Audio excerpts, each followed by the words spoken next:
கிறிஸ்துவுக்குள் பிரியமான சகோதர சகோதரிகளே, இயேசு கிறிஸ்துவின் இனிதான நாமத்தில் நான் உங்களை வாழ்த்துகிறேன்.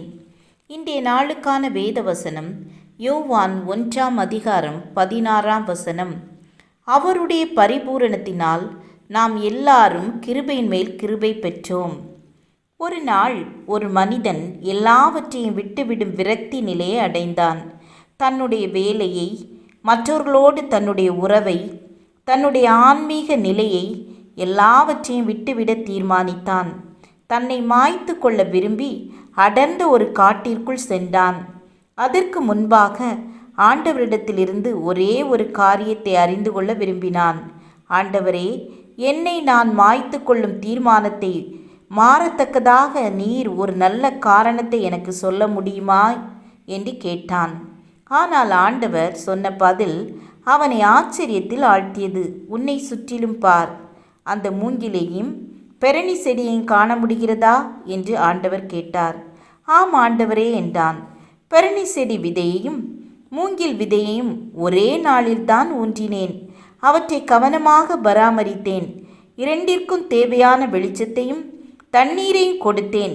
பெரணி செடியின் விதை சீக்கிரமே முளைத்தெழும்பி பளிச்சென்றிருக்கும் பச்சை நிற இலைகளை விட்டு தரையை மறைத்து படர்ந்து பார்ப்பதற்கு மிக அழகாக காட்சியளித்தது. ஆனால் மூங்கில் விதையிலிருந்து முளை கூட வரவில்லை. ஆனாலும் நான் மூங்கிலை விட்டுவிடவில்லை. 1 வருடம் முடிந்து 2வது வருடம் ஆயிற்று. பெரணி செடி வளர்ந்து படர்ந்து இன்னும் அதிக அழகாக காட்சியளித்தது. ஆனால் 2 வருடமாகியும் மூங்கில் விதையிலிருந்து ஒன்றும் வரவில்லை. ஆனாலும் நான் மூங்கிலை விட்டுவிடவில்லை.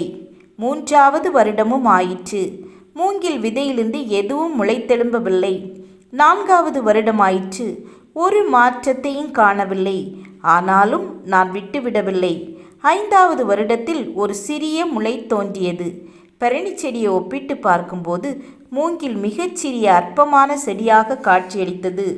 ஆனால் 6 மாதத்தில் மூங்கில் சுமார் 10,000 அடி உயரம் ஓங்கி வளர்ந்துவிட்டது. அப்படியானால் இந்த 5 ஆண்டுகளும் என்ன நடந்தது? இவ்வளவு உயரம் வளரும் இம்மரத்தை தாங்கத்தக்கதான வலுவான வேர்கள் உருவாகி தரையின் கீழ் பரவி சரியான பிடிப்பை உண்டாக்கி கொண்டது. என்னுடைய படைப்பில் நான் எதையும் விட்டுவிடுவதே இல்லை. அதை கையாளுவது சவால் போன்ற காரியமாக இருந்தாலும் நான் விட்டு விடுவதில்லை என்று ஆண்டவர் சொன்னார். ஆண்டவர் மேலும் மனிதனை பார்த்து, என்னுடைய பிள்ளையே, இப்பொழுது உனக்கு புரிந்து கொள்ள முடிகிறதா? உன்னுடைய வாழ்க்கையிலே நீ போராடி கொண்டிருக்கும் காலமெல்லாம் ஒரு சரியான எதிர்கால வாழ்வுக்காக நீ வேர்விட்டு கொண்டிருக்கிறாய் என்பதை நீ விளங்கிக் கொள்ள வேண்டும். இந்த மூங்கிலை நான் கைவிட்டு விடாதது போலவே நான் உன்னையும் விட்டுவிட மாட்டேன். நீ ஒருபோதும் மற்றவர்களோடு ஒப்பிட்டு பார்க்க வேண்டாம். பெரணி செடியை விட மூங்கிலுக்கு வித்தியாசமான நோக்கமுண்டு. ஆனால் இந்த மூங்கிலும் பெரணி செடியும் இந்த காட்டை அலங்கரிக்கின்றன. உன்னுடைய வேலை வரும், நீ உயரமாய் வளருவாய் என்றார். நான் எவ்வளவு உயரம் வளருவேன் என்று மனிதன் மிகுந்த ஆர்வத்தோடு ஆண்டவரை கேட்டான். மூங்கில் உயரமாய் வளர்ந்தது போல நீ வளருவாய் என்றார். மூங்கில் வளரும் உயரத்திற்கா என்று மனிதன் ஆச்சரியத்தோடு கேட்டான். ஆம், எந்த அளவுக்கு உன்னால் வளர முடியுமோ அந்த அளவுக்கு வளர்ந்து எனக்கு மகிமையை உண்டாக்கு என்றார்.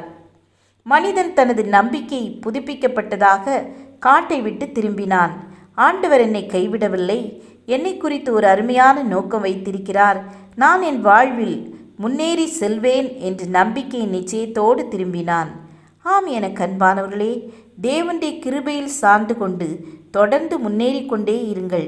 தேவன் உங்களில் கிரியை செய்ய ஆரம்பிப்பார். சங்கீதம் 83:9 இப்படியாய் எழுதப்பட்டுள்ளது: ஜீவனை பார்க்கிலும் உமது கிருபை நல்லது, என் கிருபை உனக்கு போதும் என்று 2 கொரிந்தியர் 12:9 வாசிக்கிறோம்.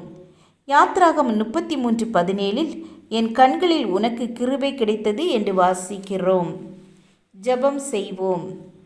கிருபையும் இரக்கம் நிறைந்த கர்த்தாவே, இந்த புதிய நாளுக்காக உம்மை ஸ்தோத்தரிக்கிறோம். உங்கள் கிருபை எங்கள் ஒவ்வொருவரையும் சூழ்ந்து கொள்ளட்டும். உங்கள் கிருபை இல்லாமல் இந்த உலகில் உயிர் வாழ முடியாதப்பா. எங்களை ஆசீர்வதித்து வழி நடத்துங்க. இயேசுவின் நாமத்தில் பிதாவே, ஆமேன் ஆமேன். God bless you.